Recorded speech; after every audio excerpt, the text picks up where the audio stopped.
akan pernah bertemu dengan Tuhan manakala kau tak memahami matahari. Kau tidak akan pernah bertemu dengan Tuhan manakala kau tidak memahami air. Kau tidak akan bertemu dengan Tuhan manakala kau tidak bisa memahami udara. Kau tidak akan pernah bertemu dengan Tuhan manakala kau tidak bisa memahami tanah. Kenapa? Karena seluruh rangkaian peristiwa material itu, kata kaidah Islam, dia dalam setiap hari bertasbih pada Allah. Dia berkata la ilaha illallah, maka air la ilaha illallah, maka matahari la ilaha illallah, maka bulan la ilaha illallah, maka udara la ilaha illallah. Semuanya la ilaha illallah dalam tasbihnya, dalam bahasanya. Nah, seluruh kerangka itu dalam kaidah Sunda, mu timur, mu barat, mu kulon, mu wetan, mu tengah, itu sama Siliwangi. Ajarannya apa? Ajarannya sarendek, saigel, sabobot, sapihanean, kacai jadi salewi, kadarat jadi salogak, tara pagirang-girang tampian. Karena itu sarendek, saigel, maka dia ada kalimat 3, ada kalimat 1 yang direndeken, 2 yang diigelkeun, yang ketiga anu ngarendeken jeung nu ngigelkeun. Kemanunggalan itulah yang disebut insan kamil. Yang dicita-citakan adalah mengembalikan kembali tatar Sunda pada ajaran Siliwangi, bukan ajaran kemusyrikan. Mengembalikan kembali tatar Sunda pada ajaran titah penciptaannya, bahwa dia adalah segenggam tanah yang tercipta saat Allah sedang tersenyum. Kritik pada saya, gubernur eueuh gawe, duitnya dihamur-hamurkan, anggarannya habis untuk bajunya sendiri, perjalanan dinasnya sendiri, nginep di hotel, dari hotel ke hotel. Kritik saya, bukan dibalik. Ketika gubernurnya jalan-jalan ke luar negeri terus, duitnya dihabisin tidak jelas, itu pernah dikritik. Aing nu digawe dikritik. Saya ingin berbuat yang terbaik pada rakyat Jawa Barat, bukan sekedar politik. Ini cita-cita saya sejak lahir. Sebagai sewesi sili bagi seket selet pajajaran, aing hayang ningali Sunda nanjer di lemurna sorangan. Beda.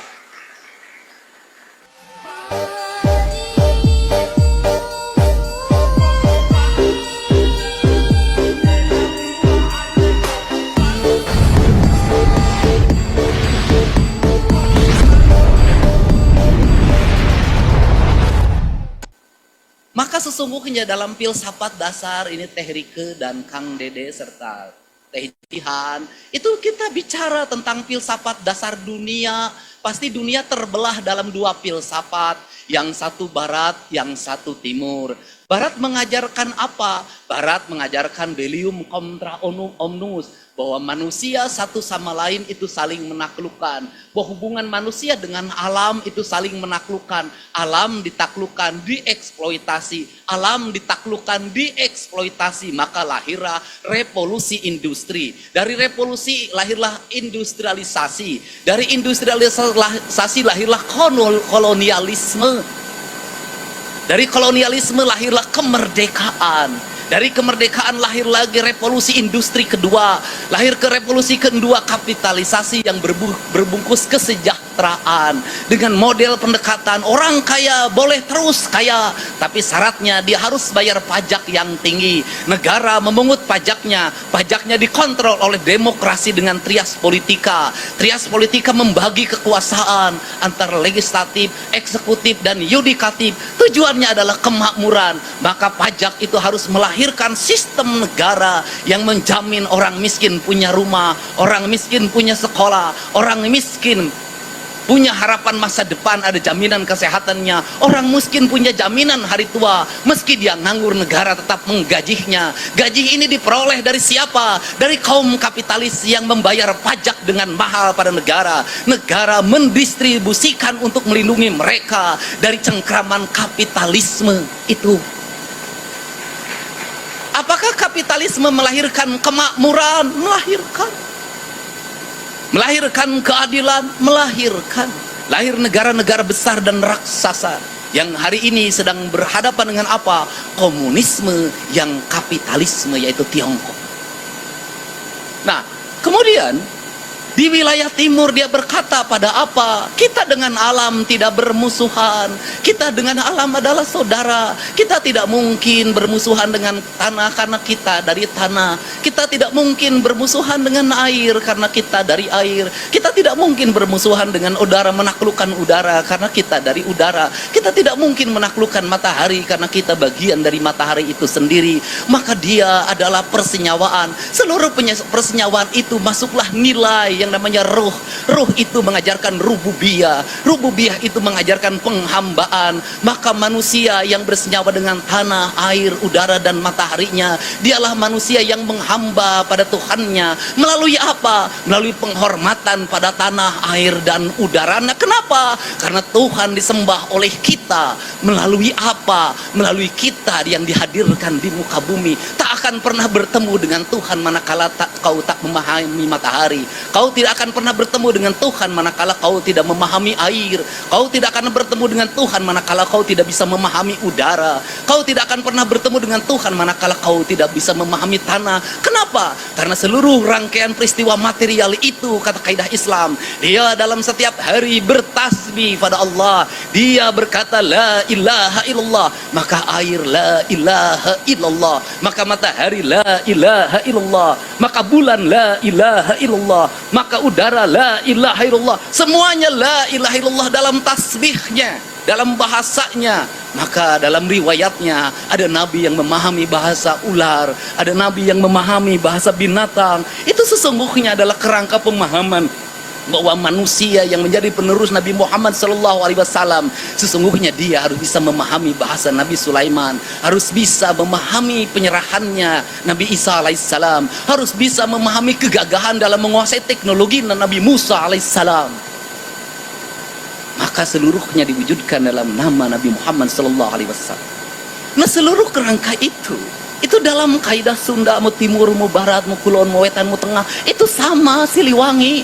Ajarannya apa? Ajarannya sarendek, saigel, sabobot, sapihanean, kacai jadi salewi, kadarat jadi salogak, tara pagirang girang tampian. Karena itu sarendek, saigel, maka dia ada kalimat tiga. Ada kalimat satu yang direndeken, dua yang diigelken, yang ketiga anu ngarendeken jeung nu ngigelkeun. Kemanunggalan itulah yang disebut dengan insan kamil. Maka kaum insan kamil, kaum rawayan jati, kaum manusia Indonesia, dia tidak pernah sama sekali mengakui apa yang dia lakukan. Kalimatnya apa? Hirup syukur sasamperan, awak ukur sasampayan, sariring-riring dumadi, sarengkak saperit bola, sadaya kersaning Gusti. Kata Kiai, Pak Wakil Ketua DPRD Jawa Barat, itu Pak Iwan mengatakan, itulah yang disebut dengan la haula wala quwata illa billah. Kalau kerangka pembangunan seperti ini, apa sih yang dicita-citakan oleh saya? Saya selalu berurai air mata. Kenapa? Yang dicita-citakan adalah mengembalikan kembali tatar Sunda pada ajaran Siliwangi, bukan ajaran kemusyrikan. Mengembalikan kembali tatar Sunda pada ajaran titah penciptaannya, bahwa dia adalah segenggam tanah yang tercipta saat Allah sedang tersenyum. Maka mengembalikan kembali pada ekosistem. Dalam pembangunan modern, mengembalikan tanah Sunda pada go green. Yang ada cuman beda, yang satu berdasarkan keyakinan, yang satu berdasarkan proyek. Go green itu proyek. Nah, karena ini yang dibangun, maka Pak Ketua DPRD, apa yang kita letakkan? Ada hal yang harus terorkestrasi, ada hal yang harus dia melakukan sendiri. Kenapa? Kalau saya bongkar bangunan di pinggir sungai, kebayang kalau saya diskusi dulu sama DPRD, tidak akan pernah terbongkar. Karena DPR ada konstituennya di situ, ada partai A, partai B, partai C, diskusinya tidak akan berhari-hari. Nanti aspirasi berkembang, bangunan tidak dibongkar, ribut tidak berhenti. Maka itu saya pilih, saya bongkar sendiri. Kenapa? Agar Bapak tidak cacat, agar Bapak tidak pusing menghadapi konstituen. Ketika konstituen bertanya ke Bapak, kenapa tempat warung saya dibongkar? Kenapa rumah yang berpuluh-puluh tahun dibongkar? Bapak cukup mengatakan, Bupati nanti bisa, gubernur nanti bisa dicari, jente benang diurus, saya gitu dibawa, Bapak bersih. Bapak bersih, Pak. Tetapi ada hal yang harus terorkestrasi. Apa itu? Anggaran, Pak, terorkestrasi. ada perencanaannya, ada PPK-nya, ada KPA-nya, ada auditnya. Kemudian ada anggaran yang tidak terkonsentrasi apa? Kemarin Pak, apa itu? Pergeseran anggaran. Kenapa? Karena saya diberi otoritas oleh Pak Mendagri Pak. Pak Didi lakukan percepatan, bikin rencana yang cepat. Kenapa? Karena Pak Didi harus menyongsong perubahan dengan cepat. Ada. Tetapi nanti ada lagi yang dibicarakan secara bersama. Ada Pak, nanti perubahan anggaran Pak. Nanti APBD tahun 2006 Pak, itu akan saya lakukan lagi Pak. Kenapa? Karena kalau saya bergerak, saya tidak pernah berpikir anggaran Pak. Yang penting harus berjalan, yang penting harus terlaksana. Duit mah nuturkeun, rezeki mah nuturkeun. Karena saya punya keyakinan, memimpin tidak harus selalu ada duit. Ini. Kenapa? Para raja dulu tidak menyusun APBD. POC itu membangun gedung negara di Cirebon ini tidak ada itu persetujuan DPR-nya. Bagus Pak. Yang ada persetujuan DPR-nya kita sudah beberapa kali SDG Rarugrub Pak. Kenapa itu terjadi? Karena kita kolaborasi hanya dimaknai oleh berkumpul bersama untuk memutuskan, bukan rasa dan cinta. Kolaborasi itu tidak harus mesti dimaknai bahwa kita rapat. Kolaborasi harus tidak dimaknai bahwa kita ini berkumpul membahas pleno 1, pleno 2, pleno 3. Kolaborasi adalah ketika ada tindakan darurat untuk kemanusiaan, untuk keadilan, untuk rakyat, maka semua berkolaborasi dengan apa? Minimal mendoakan. Atau minimal diam. Atau kalau mau ngomong, silahkan ngomong sepuas hati Anda. Kenapa? Itu perlu. Pemerintah perlu otokritik. Saya selama ini dikritik tidak pernah habis. Dan yang paling menarik adalah di Cirebon. Ada orang yang marah sama saya. Jalan di Cirebon gorek. Gubernurna lain Bapak Aing, tapi Bapak Tere. Saya katakan jadi gubernur baru 2 bulan. Terus ketika dicek jalannya jalan kabupaten. Kunaon jalan kabupaten ngama ka aing ari sia. Kunaon teu ngama kabupati nah. Kan menjadi aneh. Kenapa? Otokritik boleh, tapi harus logis. Perbanyaklah kritik pada saya. Pada apa? Gubernur banyak menghamur-hamurkan uang. Gubernur banyak jalan-jalan ke luar negeri.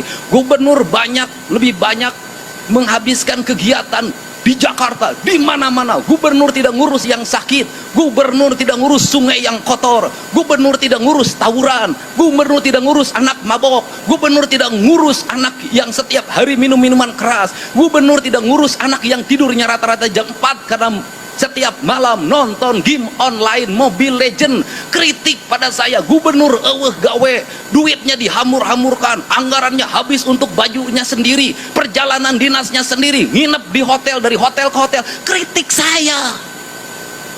Bukan dibalik, ketika gubernurnya jalan-jalan ke luar negeri terus, duitnya dihabisin tidak jelas, itu pernah dikritik. Aing nu digawe dikritik. Kenapa saya keras menghadapi? Karena tidak objektif Pak. Anggaran saya sudah diturunkan, apapun saya iritkan, mobil saya cukup 3, bensin kadang bayar sendiri. Kenapa? Saya ingin berbuat yang terbaik pada rakyat Jawa Barat, bukan sekedar politik. Ini cita-cita saya sejak lahir. Sebagai sewesi-wisili bagi seket-selet pajajaran, aing hayang ningali Sunda nanjer di lemburna sorangan. Beda. Maka itu sekda berapa kali ngomong kepada saya tidak punya rasa takut apapun. Saya tidak berpikir ke depan jadi apa. Saya tidak berpikir apakah saya populer atau tidak. Saya tidak berpikir apakah saya punya elektoral atau tidak. Tidak penting bagi saya. Bahkan saya tidak berpikir tentang keselamatan nyawa saya. Saya hanya berpikir sebagai titah prajurit Siliwangi, saya ingin memperlihatkan di tanah Sunda ada pemimpin yang membela kepentingan rakyat. Itu. Jadi ideologi, karena ideologi saya tidak takut. Kenapa? Karena ini harus kita lakukan. Perubahan harus kita lakukan lama. Kita ini habis pada seminar, pada perencanaan, pada kajian. Silahkan dicek di Provinsi Jawa Barat dalam 5 tahun sabar ribu kajian. Wah, Silahkan di kabupaten kota ada berapa ribu perencanaan. Karena di pemerintahan ini ada proyek perencanaan. Proyek perencanaan. Perencanaannya ayah duitnya serap, proyek nama Allah. Ini penting. Negeri ini memerlukan seperti ini hari ini. Nah, untuk itu, apa yang kita mimpikan? Ya, yang kita mimpikan di ajaran Siliwangi itu go green itu. Itu simbiosis mutualisme itu. Di negara Siliwangi itu ya sungai harus bersih. Kalau sungai harus bersih, judulnya juga CAI. Kalau sungai harus bersih, sebenarnya teologinya itu harus melahirkan tata bangunan. Tata bangunannya harusnya lahirkan IMB. Kalau dulu, nah harusnya rumah itu menghadap sungai, bukan membelakangi sungai. Nah hari ini ya saya bongkar. Kenapa? Karena sungai tidak terlihat, sawah tidak terlihat. Seluruh Jawa Barat jalan rayanya dipenuhi oleh warung. Saya nanya Pak Wali Kota, Pak Gubernur, saya mau beresin BBWS. Itu warung-warungnya. Bapak nggak berani nertibin? Dari dulu Pak. Ya saya tahu dari dulu. Saya nanya, Bapak berani nertibin nggak? Dia mengatakan tidak berani. Ayo wali kota wete wani komo lurah. Ini fakta. Nah, kalau seperti itu apakah saya akan membiarkan? Tidak. Saya akan datengin Pak, saya akan dejak bicara. Kita kembali pada hak dan kewajiban. Itu milik negara. Kembalikan hak negara pada negaranya. Kenapa? Negara untuk kepentingan rakyat, bukan untuk kepentingan perorangan. Di Indonesia itu, di Sunda itu harus dimulai dengan berani. Kenapa? Kalau tidak mulai, orang Sunda mah turut munding. Orang Cirebon juga sama, ada Sunda keneh. Cuman ada 3 variabel kebudayaan di Cirebon. Ada Sunda Cirebon, ada Sunda asalnya dari Priangan, kemudian ada Jawanya Jawa Cirebonan yang dipengaruhi oleh kebudayaan dari Jawa Tengah. Saya paham itu. Nah, kenapa itu turut munding? Loh, orang Sunda itu kalau sudah dimulai dek beres, Pak, nanti juga ngomong kabeh, cek aing ge. Nanti ada teman kita yang sahabat kita nanti ngomong, tete babaturan aing, wanion, diajar silatna di aing, orang Sunda. Kemudian orang Sunda tuh begitu karakternya, tuh turut mending nanti rame, dan itu bisa. Dan hari ini ketika mulai, siapa yang melakukan pembelaan terhadap kebijakan Provinsi Jawa Barat, kebijakan kabupaten kota yang beri pada rakyat? Rakyat, Pak. Melakukan pembelaannya pada apa? Dengan memberikan komentar, dukungan melalui jejaring sosial. Dan itu demokrasi terbuka, Pak. Dan itu partisipasi publik. Siapa yang melawan arus media sosial, yang itu mendukung kebijakan pembangunan, sesungguhnya dia sedang berhadapan dengan rakyat yang memilihnya sendiri. Nah, kalau seperti itu kita harus berangkat pada apa? Pada nilai, value. Pembangunannya bagaimana? Dimulai dari reboisasi hutan. Kenapa? Sumber mata air. Kenapa? Ini masa depan, Pak. Kenapa? Gak akan ada industri di Cirebon, gak akan ada industri di Indramayu, gak akan ada industri di Subang, gak akan ada di industri di Kerawang, gak akan ada industri di Bekasi, di Purwakarta, di Bogor, kalau hulu sungainya tidak diselamatkan. Kalau aliran Cimanuk, Tarum Timur, Tarum Barat, dan seluruh aliran sungai di Jawa Barat yang bermuara pada gunung-gunung yang ada di Kuningan, Kabupaten Bandung, Kabupaten Garut, Kabupaten Cianjur, Kabupaten Bogor, tidak tertata, tidak terjaga, termasuk Kabupaten Majalengka. Kenapa? Kehancuran di gunung akan berdampak pada kehancuran di wilayah lembah, pedataran. Maka konsepnya gunung kudu awian, lengkop kudu balongan, lebak kudu sawan. Itu konsep tritangtunya Tatar Sunda, ajaran Karuhun yang mengajarkan tentang bagaimana Tatar Sunda dibangun dalam kerangka itu. Siapa yang menerjemahkan sistem pembangunan Kanjeng Prabu? Walanda. Karena uakna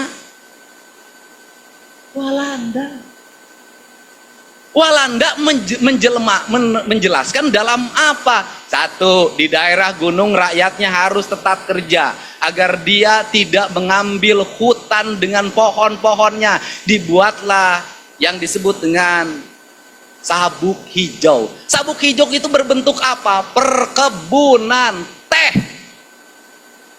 itu menjaga kemakmuran di wilayah gunung. Disebutlah sabuk hijau.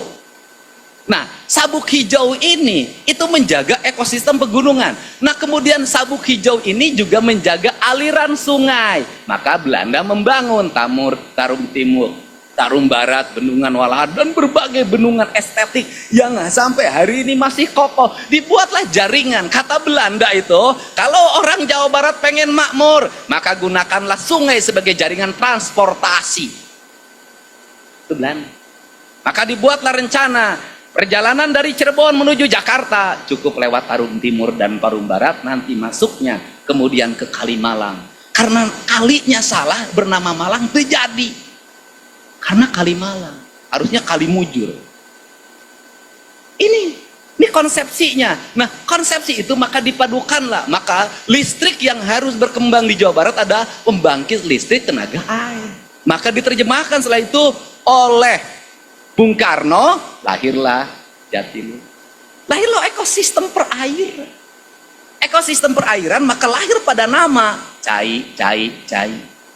Maka sampai ajaran Kasunanan di Jawa Barat pun Kasunanannya adalah Gunung Jati, tidak pakai nama Arab, tapi nama pohon yang ada di sini. Dari Gunung Jati melahirkan peradaban Jati, lahirlah kayu jati, ukiran jati, pahatan jati, daunnya menjadi ekosistem ekonomi, lahirlah nasi jamblang. Kita ini yang sekolahnya sampai doktor, ting naon produk na aing teu ngarti. Leluhur kita yang tidak sekolah punya multi produk peradaban yang keren bang. Nah, kemudian ini kan harus diramu dalam sebuah rencana. Tahun 2026 kita mau apa? Terukur. Punya alokasi berapa? Prioritas utama apa yang harus dibangun? Maka saya menerjemahkan dalam kerangka teknis. Jalan kudu lecir, cai kudu ngalir, peteng rakyat kudu buncir, untuna kudu nyengir. Ditambah bahasa heureuy da urang Sunda mah banyol, rek di Cirebon rek Indramayu kudu heureuyna, kanyut kudu ngacir. Apakah kanyut itu bahasa porno? Tidak, itu bahasa cawoka. Cawoka itu apa? Bahasa orang Sunda yang blak-blakan, orang Cirebon yang blak-blakan, ngomong sapokna ngadek saclekna. Maka kanjut bisa dirubah menjadi bahasa yang multi event dan produk. Satu, ketika kanyut dipakai tempat uang jadilah kanyut kunang. Hidup kanyut. Ketika menghadapi orang yang penakut, maka orang Sunda nyebut siga kanyut dina punuh. Maka ketika menghadapi orang yang pemalu, maka kanyut dinu tarang. Ketika menghadapi orang yang malas, laer kanyut. Ketika menghadapi perempuan nakal, hamur kanyut. Ketika menghadapi wanita hamil, were ku kanjut, sederhana. Makanya orang Priangan yang Cianjur jangan ngukur gayanya Cirebon, nggak boleh. Kenapa? Beda. Di Subang aja ada Subang Kasomalang, ada Subang Pamanukan, beda gaya. Tapi rasa sama. Nah, di sini ini dulu satu, infrastruktur jalan harus terkoneksi. Infrastrukturnya apa? Satu, jalan tol pemerintah pusat. Nanti juga ada investasi provinsi, ada investasi pemerintah kabupaten kota. Dan harapan saya ke depan, itu jalan tol itu adalah menjadi jalannya investasi. Bukan orang lain yang punya. Harapan saya kita yang punya. Kenapa? Orang lewat di jalan itu makin lama pendapatannya masuk lagi daerah. Maka nanti Bank Jabar investnya di jalan tol. Yang strategis jalan tol di Bandung. Gitulah investasi ke perusahaan naik bangkrut. Jaminanana bohong. Padahal kalau saya ngomong, Direktur Bank Jabar dulu sekolah perbankannya tinggi melalui seleksi OJK. Geningan melalui seleksi OJK, sekolah luhur, 4 triliun lolos, 3 triliun lolos, 2 triliun lolos, teu malayar eueuh jaminanana. Kunaon eta teh? Sabab teu ngelola make rasa. Ukur make pikiran, rasa. Kolot urang ge teu sakola. Kemudian buta huruf, bisa jadi haji 4 kali dagang di pasar, dagang daging. Make rasa, teu bisa katipu. Salakina beger deui ka panggi. Make rasa. Make mana? Nah, ini terkoneksi, maka terkoneksi jalan nasional, jalan tol, nanti ke jalan nasional, jalan provinsi, nanti jalan kabupaten, jalan desa. Maka perencanaannya harus terkoneksi, Pak, tidak boleh masing-masing. Nanti desa bangun mana, provinsi, kabupaten bangun mana, provinsi bangun mana. Bila perlu perencanaannya bareng, bangun jalan provinsi di sini, koneksikan dengan jalan kabupaten di sini, koneksikan dengan jalan desa di sini. Itulah disebutnya hari ini perlu berkumpul antara bupati wali kota masing-masing berdiskusi agar terjadi konektivitas itu. Jangan sampai setelah jalan tol, jalan provinsinya jelek, setelah jalan provinsi, jalan kabupatennya jelek, setelah jalan kabupaten, jalan desanya jelek, terkoneksi, terblok. Tuh. Nah, kemudian provinsi akan menyelesaikan apa? Tahun 2027 jalan provinsi ditargetkan 100% selesai. Setelah itu apa dari provinsi? Kita akan mengintervensi jalan-jalan kabupaten. Kita akan mengintervensi jalan-jalan desa apabila kabupaten dan desanya fiskalnya rendah. Di mana itu? Wilayah gunung. Kenapa wilayah gunung? Tidak ada pendapatan seperti wilayah industri. Harus dilindungi mereka. Harus, kenapa? Karena orang gunung harus mendapat keadilan fiskal. Kenapa mendapat keadilan fiskal? Dia menghasilkan oksigen, karbon, dia menghasilkan air. Airnya dinikmati oleh orang utara. Ini harus muter karena awan juga begitu. Hujan turun di gunung, airnya tetap lari ke muara. Alam begitu. Dibuat nanti siklus di situ. Nah, kemudian ditata di seluruh Jawa Barat ini, wilayah gunung itu harus menjadi pusat peradaban pertanian, pusat peradaban kehutanan, pusat peradaban rumah bambu, pusat peradaban sumber-sumber mata air yang jernih. Ditata nanti bangunannya terkoneksi dengan baik. Sistem pendidikannya dibenahi menuju ke arah kepariwisataan. Anak-anaknya berlatih ilmu kepariwisataan. Untuk apa? Agar nanti aliran orang Cirebon, aliran orang Bekasi, aliran orang kota Bekasi, aliran orang Jakarta, sebagian dari Bogor bisa bersama-sama. Dua hal ketika Sabtu Minggu, dia pasti pergi ke gunung dan pergi ke laut, sudah. Tetapi semuanya, gunungnya di Jawa Barat, lautnya di Jawa Barat. Tapi yang piknik harus yang punya duit. Jangan alasan studi tour, karena itu yang miskin piknik tambah miskin. Ini kan, nah setelah jalan nanti kita koneksikan lagi, air mengalir, maka irigasi harus tertata. Makanya harus tertata. Saya kemarin ngomong sama kepala PSDA, curhat ke saya, selama ini saya jadi kepala PSDA belum pernah dapat alokasi anggaran provinsi, rata-rata pakai DAK. Saya hanya anggaran rutin saja. Hari ini baru dapat alokasi hampir 200 miliar dari provinsi. Nanti terintegrasi. Nah, kemudian seluruh daerah aliran sungai dan jalan yang ditata ini harus mengarah pada yang berikutnya, estetika. Jalannya estetik. Kemudian jembatannya estetik. Lengkungan-lengkungan pengaman jalannya estetik. Saung-saung sawahnya estetik. Kemudian rumah-rumah dinas penghuni, penjaga aliran sungainya estetik, penjaga danau-danaunya estetik.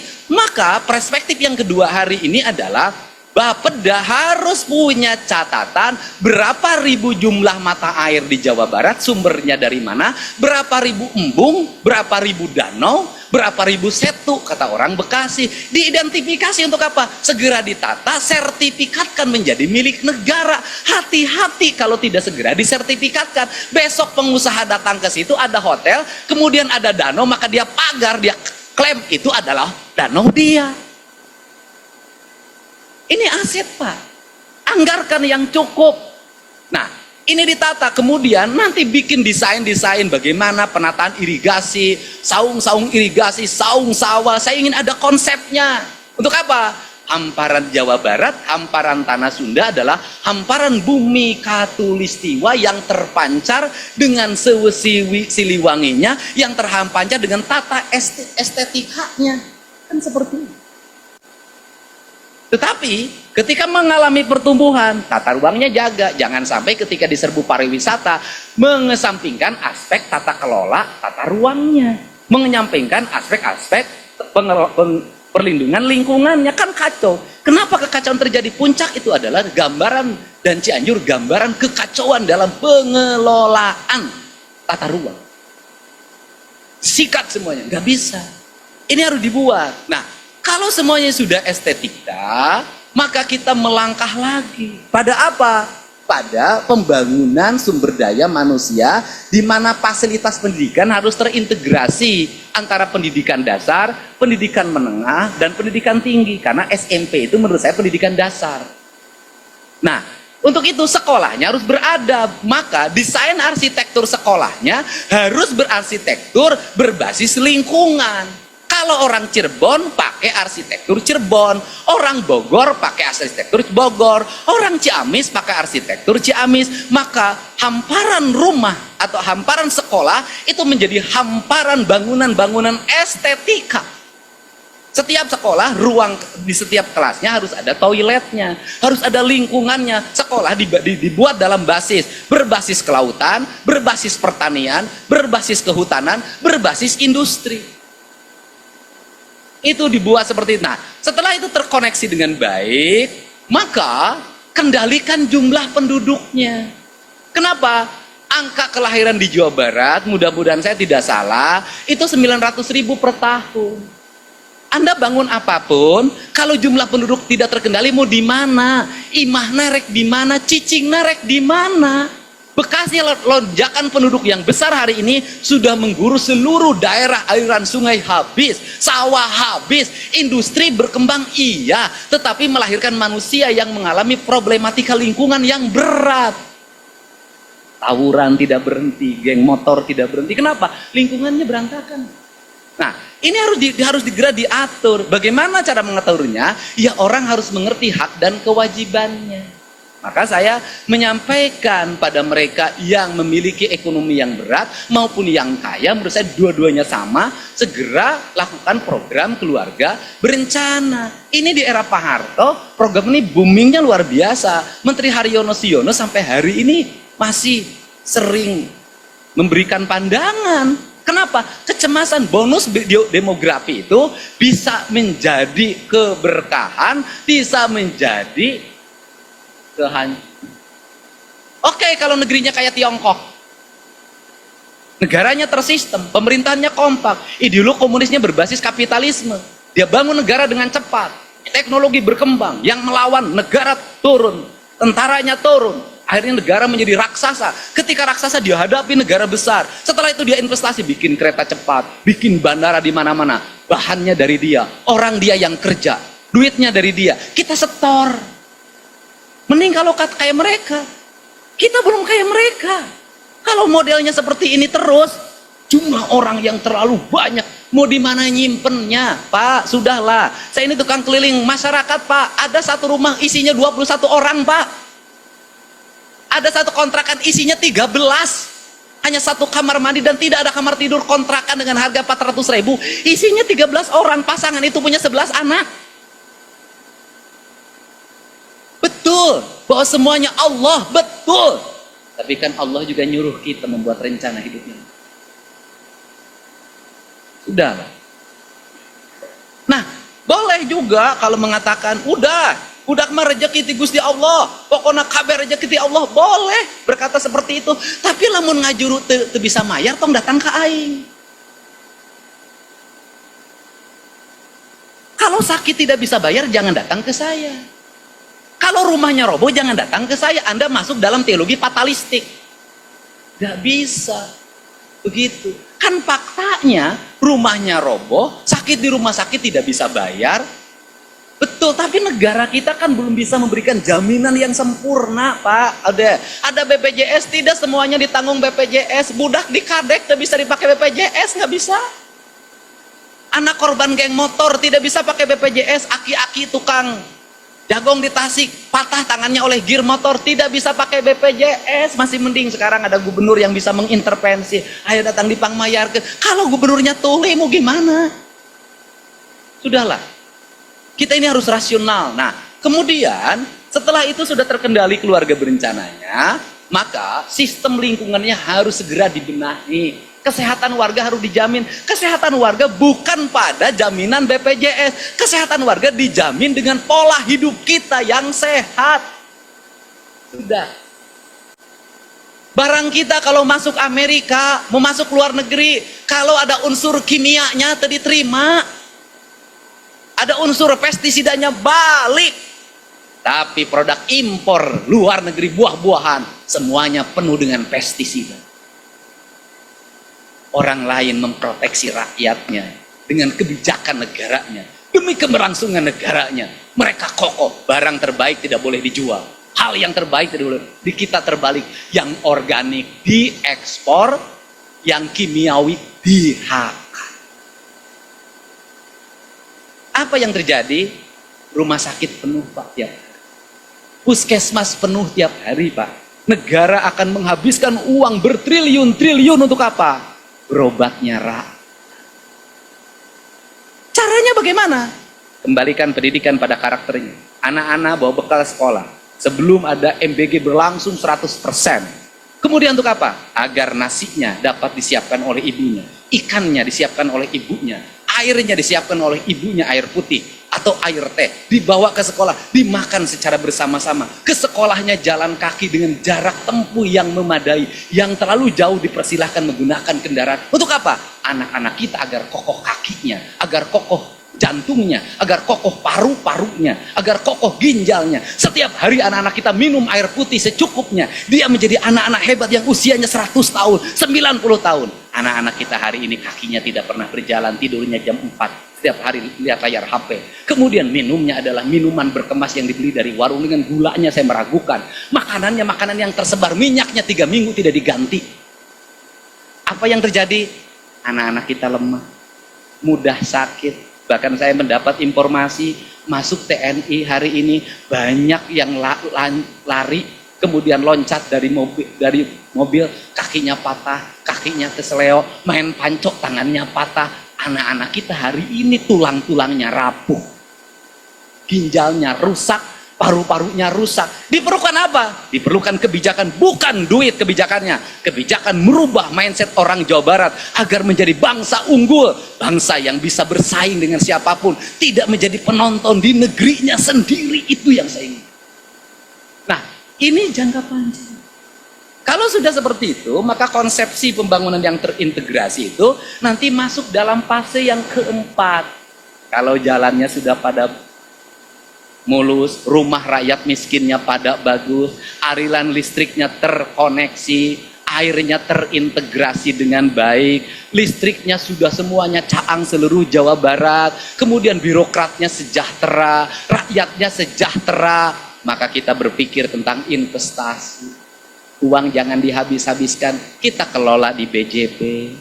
BJP yang jujur, yang benar, yang adil, operasional jangan terlalu gede, nanti lahir dividen, dividennya nanti membesar, jadi pendapatan daerah, lahir dividen membesar, pendapatan daerah, tumbuhkan BPR yang profesional di daerah, dia berputar. Hari ini bisa jadi bunganya mahal karena bebannya tinggi, tapi di suatu saat kita akan menikmati bahwa beban bunganya rendah, bisa dinikmati oleh masyarakat karena banknya untung, BPR-nya untung, dia memuturkan secara otonom uang yang beredar di Jawa Barat, muter di Jawa Barat, 120 triliun uang beredar di Jawa Barat. Menurut saya adalah stimulus besar untuk membangun rasa keadilan.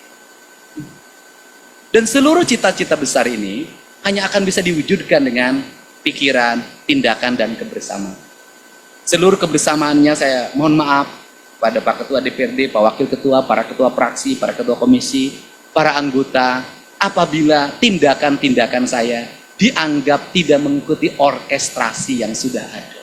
Karena saya memandang memang musik orkestranya belum ada dan judul lagunya belum ada. Maka saya dalam 2 bulan ini, tindakan yang saya lakukan itu bukan tindakan APBD. Tindakannya adalah tindakan-tindakan menyelesaikan seluruh problem publik tanpa menguras APBD.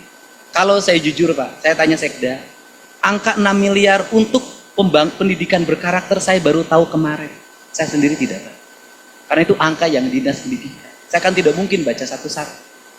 Dan bagi saya, angka 6 miliar untuk menyelesaikan anak tawuran, untuk menyelesaikan anak yang korban Mobile Legend. Korban Mobile Legend tuh ada yang bisa jadi juara, ada yang kemudian jadi sengsara, Pak. Itu 4 rata-rata tidurnya. Mohon maaf, saya sebut di hari ini. Kenakalan anak kita yang masuk barak, penyakitnya bukan lagi mabok, bukan lagi luka karena tawuran, tapi sepilis penyakitnya. Udah saya sampaikan. Pertanyaannya dalam menghadapi anak seperti itu, silahkan yang sanggup menangani. Bagi mereka yang berbicara, saya tantang pada Anda semua, yuk selesaikan. Kalau ada 1.500 anak Jawa Barat tidak berurus, kita bagi. Pemda provinsi 1.500 saya bagi. Sok cicing di mana urus kumarane. Gak akan sanggup, Pak. Semuanya berakhir kajian. Orang pinter banyak di Jakarta, Pak. Tokoh pakar di Jakarta. Tadi peting di Jakarta Garlut, Pak. Tidak bisa mereka menyelesaikan yang ada di Jakarta lagi, apalagi Indonesia.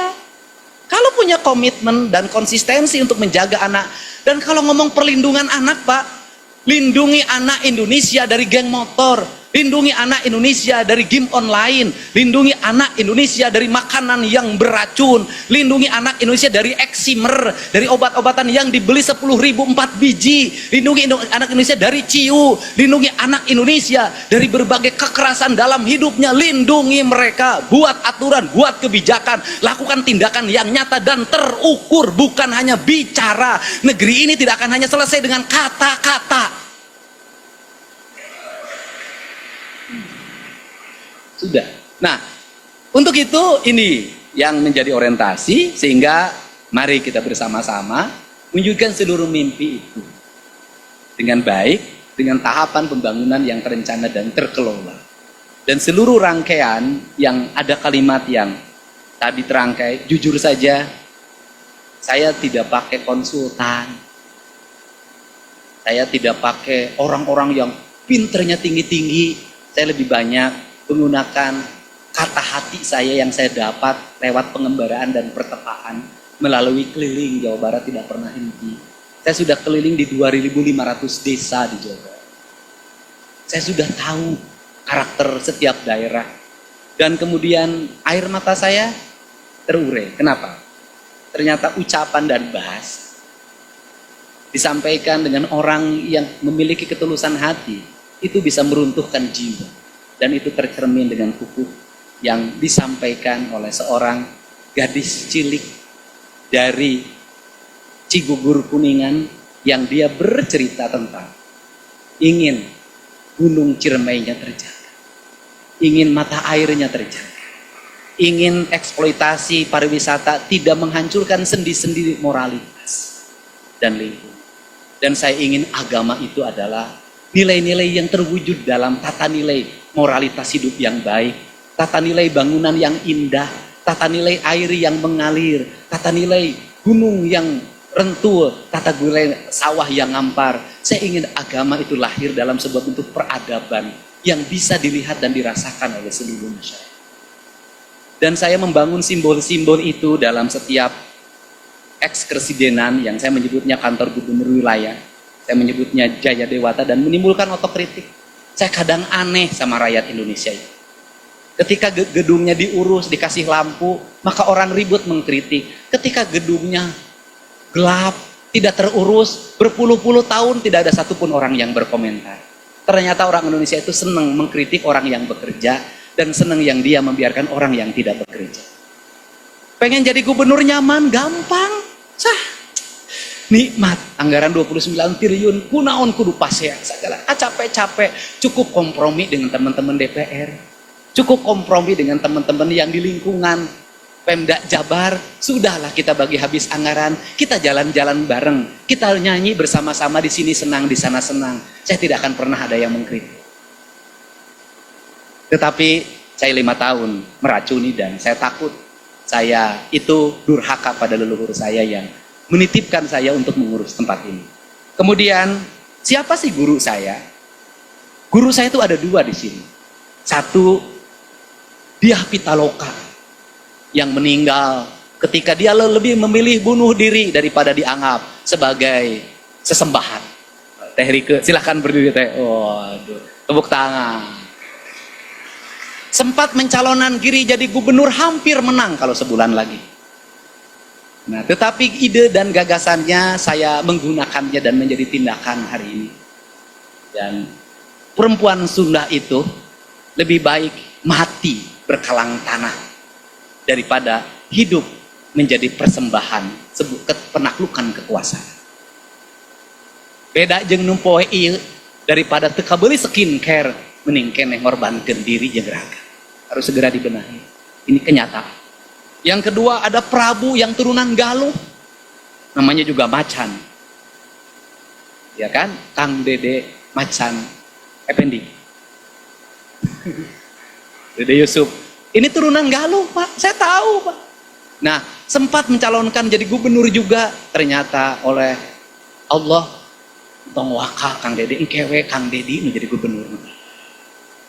Di antara anggota DPR, selain yang lain, dia yang selalu memberikan supporting pada saya dan bisa hadir di sini.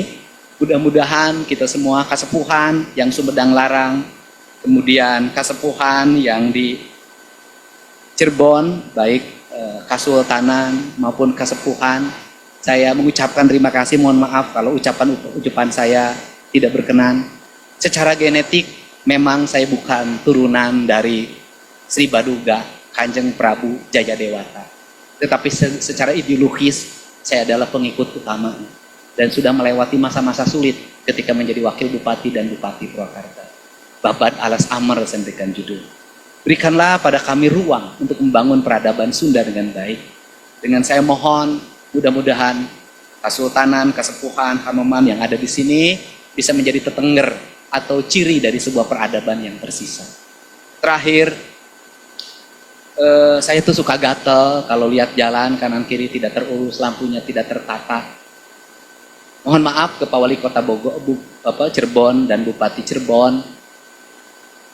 Jalan dari gerbang tol sampai areal sini, biarkan itu menjadi kewenangan Provinsi Jawa Barat. Biar kami yang menata trotoarnya, biar kami yang menyiapkan tukang sapunya, biar kami yang memasang lampu-lampunya.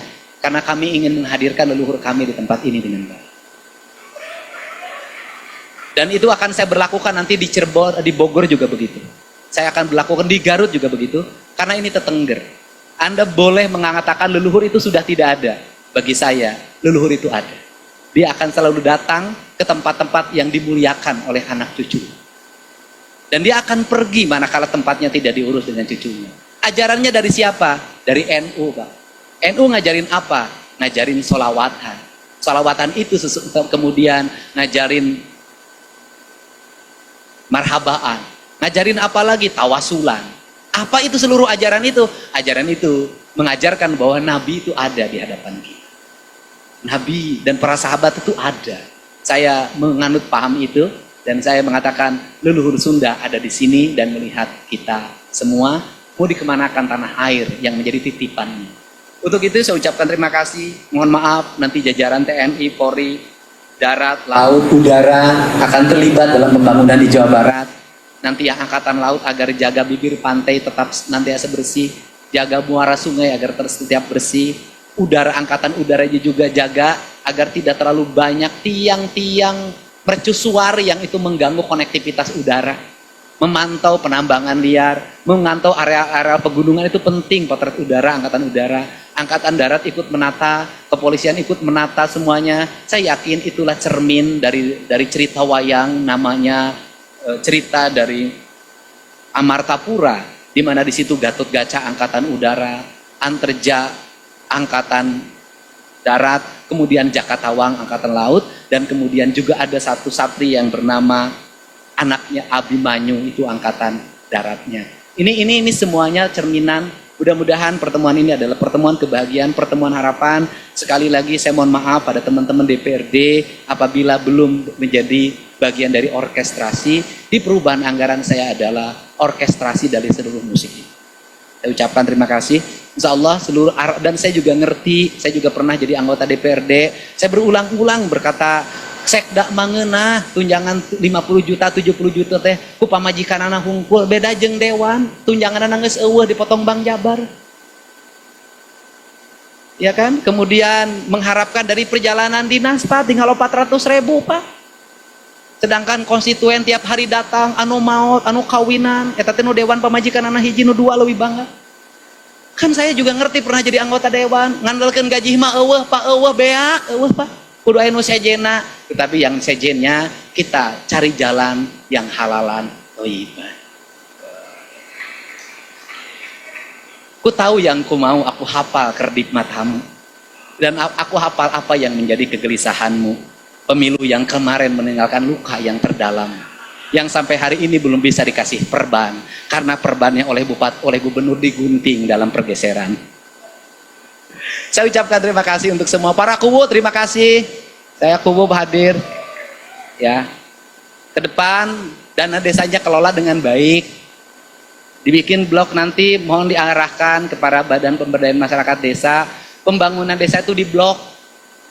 Satu RW ini selesaikan rumahnya, kemudian jalannya, sumber air bersihnya, tuntaskan. Nanti geser lagi atau dibagi. Kalau satu blok itu satu desa itu dibagi. Ini bagian provinsi, ini bagian kabupaten kota, ini adalah bagian desa.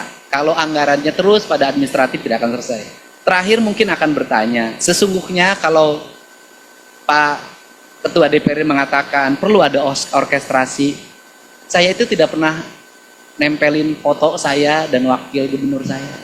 Oh, kenapa?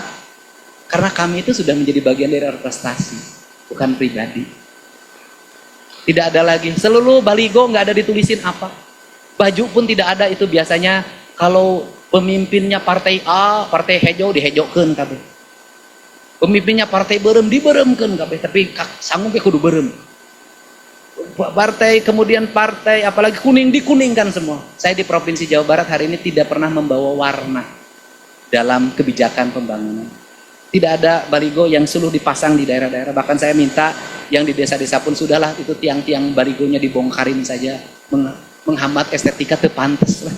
Sudah era digital sekarang itu, sudah punya YouTube, sudah punya TikTok, udahlah kalau dihitung provinsi mau sosialisasi pakai baligo itu 6 miliar nggak cukup Pak. Udah hari ini cukup dengan TikTok. Bahkan mohon maaf pada teman-teman media, saya menurunkan anggaran kerjasama dari 50 menjadi 3 miliar. Mohon maaf.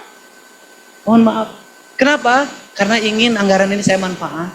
Saya tahu kok dulu juga ada salah satu kelompok media yang menikmati, saya jujur aja, menikmati anggaran Diskominfo dan menikmati anggaran BJB. Saya tahu, Pak, nggak usah disebutkan tuh kelompok mana.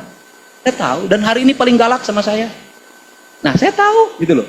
Tapi insya Allah wartawan-wartawan yang profesional tidak akan pernah terharang oleh kerjasama media. Karena dia akan mengikuti apa yang berkembang di ranah publik. Ternyata walaupun anggarannya cuma 3 miliar, kerjasama media nggak ada kaitan dengan media sosial saya biayai sendiri, itu ternyata menghasilkan berita-berita yang baik, pro dan kontra, tapi menghiasi seluruh media mainstream, media sosial. Di Indonesia, Jawa Barat trennya tiap hari ngomongin Jawa Barat. Dan Jawa Barat mendapat kebahagiaan hari ini, sudah sempurna. Budak asup kabarak, Persib juara lah saya. Jadi saya mengucapkan terima kasih buat Bapak Haji Umuh, Bapak Napa Erwan. Kalau Pak Erwan mah genetikanya jelas anak Pak Umuh, terkenal. Saya terkenal, Bapak saya menggus mau. Mudah-mudahan mendapat keberkahan di alam kubur. Nah, ini prim. Untuk itu saya ucapkan terima kasih Pak Sekda. Jangankan budak masuk ke barak, iya pidato gubernur ya, isu kan rame di wae. Pasti rame di. Dan saya sampaikan ini menimbulkan multiplayer efek ekonomi, Pak. Banyak yang posting, jadi YouTuber menang honor. Ada yang sudah tergaji sebulan 10 juta, 30 juta Pak di Bekasi. Itu orang tiap hari postingin sungai saja. Itu sebulan gajinya sekarang 30 juta. Jadi lamun enu ngabongkar teh si eta atoh. Sabab naik, pernah viewer na komenol loba. Dan nunggu saya ngomong apa yang aneh, dia nunggu itu.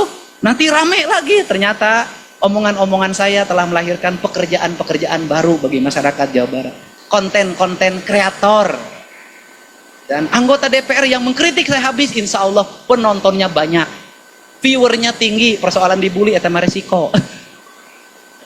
Insya Allah akan naik itu komennya dibanding kita sengaja memanage konten kita, memanage YouTube kita, Instagram kita, TikTok kita sengaja sorangan mah hese nges jungkir balik. Saudara-saudara hese.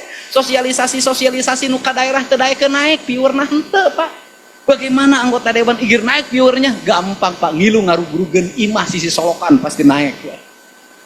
Untuk itu saya ucapkan terima kasih para bupati, wali kota, para wakil bupati, wali kota. Nanti dari sisi protokoler, mohon maaf teman-teman protokoler, nanti tuh kalau acara tuh letter U, Pak. Para bupati, wali kota tuh di kanan dan di kiri.